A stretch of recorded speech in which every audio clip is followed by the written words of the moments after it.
We're tracking a murder-suicide investigation in Hardin County.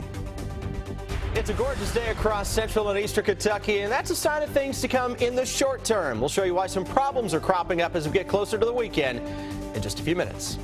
Today, several couples at a Central Kentucky healthcare center found a new way to say I love you after decades of marriage. That story coming up. Tracking, alerting, protecting. This is WKYT News at 4:30. Good afternoon. A very sad story out of Hardin County today. Kentucky State Police are investigating the death of an 11-year-old girl. She was killed in an apparent murder-suicide. It happened last night at a home in Vine Grove. 49-year-old John Jonas and his daughter were found dead in a side yard. WKYT Sam Smith has the latest from Hardin County. It's our top story at 4:30. Police say the bodies were found on the side of the house around 9 o'clock last night. A neighbor told me the bodies of 49-year-old John Jonas and his 11-year-old daughter Tasha Jonas were lying next to each other. State police say the father shot and killed his daughter, and then he shot and killed himself. Hardin County school officials say Tasha was in the 5th grade. Folks that lived next to the Jonas household for years say Jonas mostly kept to himself.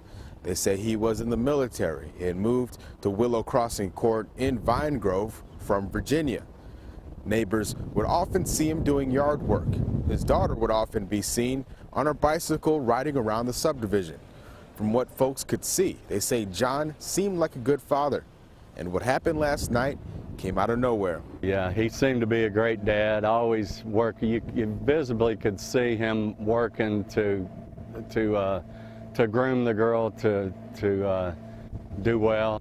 The Hardin County school system has counselors on site to help her former classmates grieve. In Hardin County, Sam Smith, WKYT. Funeral arrangements for the father and daughter are still pending. Well, what a beautiful day out there. Just a bit breezy, but we are in for some really nice weather. It would have been nice to have the day off. Yeah. Wow, the rain has pushed out the bluegrass, leaving behind a string of really pleasant days.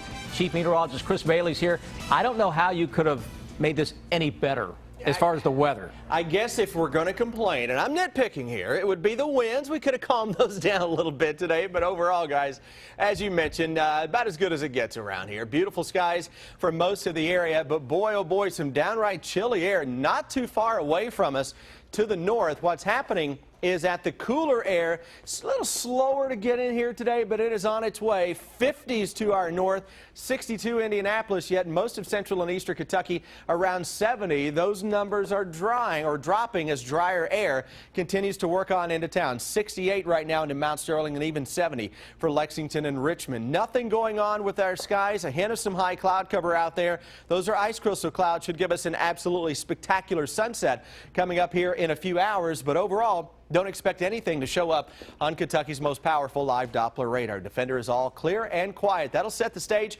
for cool temperatures tonight. You may argue that it's chilly with low and mid 40s in a few spots.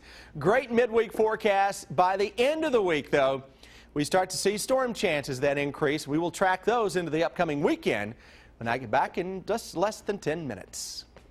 They are elected county officials, but a WKYT investigation discovered that some Kentucky coroners are not up to date with their state-required training. State law requires that post-mortem examinations must be done by a certified coroner. And to be certified, a coroner has to complete a 40-hour basic training course and a 16-hour class every year after. We showed our findings to the incoming president of the Kentucky Coroners Association. Do you take this personally? Absolutely, I do. Yes, I do. When I've had over 1,000 hours of death investigating training, yes, I do. Amber's at the live desk now with our investigative reporter Miranda Combs with more on this story that she's working on for tonight at 6. Amber? Sam, thank you. Very interesting. So how in the world did you even stumble upon this story? As you know, Amber, sometimes investigation fall out of stories that we've done previously, and this was a story that we did late last year about a Casey County woman whose death was ruled a suicide, and the family did a lot of investigating into her death and found out that the coroner in that case at that time was not up to date with his training. So it got us to wondering, I wonder if there are other coroners in the state that have the same issue. And what did you find? Sounds like you did. There are some. You know, there's 120 counties, so there aren't that many, but there are some in our viewing area. We talked to one who hasn't been in training for the state required training since 2005. We talked to another coroner in southern Kentucky who does explain a little bit about why these coroners may not be up to date on their training, so you'll hear that at 6. Large state, 120 counties, a lot of information to get through. How in the world did you get through all of it? It was harder than we thought. There's not just a list somewhere that has coroners that aren't up to date with their state required training. So what we had to do was go through the Department of Criminal Justice Training, and they just gave us this big stack of papers that have all of the coroners and all of their training and all the deputy coroners as well, and we had to go through and kind of figure out and highlight which ones just dropped off before 2014. So it took a little work, but we've got the results for you coming up at 6. Right. We will see you then, Miranda. Thank you. Sam? Thank you, Amber and Miranda. The campaign for the White House has taken a strange turn. Rand Paul's New Hampshire political director was caught getting fresh with a camera. David Chesley licked the lens during a campaign event in Londonderry. The camera belonged to American Bridge, an opposition research firm that follows and records Republican candidates. More than 5,000 people have already voted for governor ahead of next Tuesday's primary in the Commonwealth. The Secretary of State's office said nearly 3,400 people have voted absentee in person, and another 1,700 have cast absentee ballots by mail. 1,800 absentee ballots have been issued but not returned yet. Today is the deadline to request mail-in absentee ballots from county clerks' offices. One group from a historic building is trying to support a historic building in Lexington. Says thousands of dollars have been raised so far to save that building from demolition.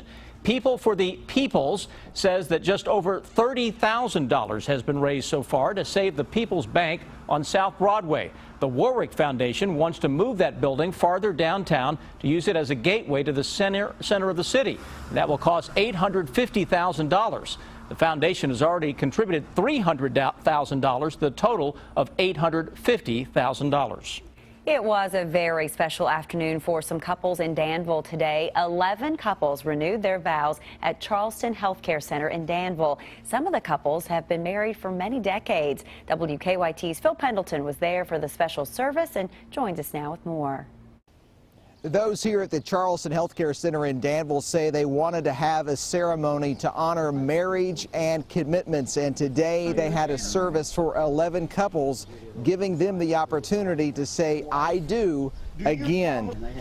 Now, some of the couples have been married for 20 or 30 years, some for 60 and even 70 years. Today they said they would literally do it all over again. Sal and Mary Pelicano have been married for 62 years and are both residents of the nursing home. What has kept you all together? Probably friendship of our friends at church, and also us working together with our children. There was a song written many years ago that says, does anybody stay together anymore? That's a pretty good song, because it's really truthful in this day and life that we're living. So as long as you both shall live. And today's service was complete with the saying of vows, the husbands kissing their brides, and of course, after the service, they had wedding cake. In Danville, Phil Pendleton, WKYT. Well, you have to have wedding cake to make it complete. The longest marriage, by the way, honored today was that of John and Nanny Royston, married 70 years. They said when they met, it was love at first sight.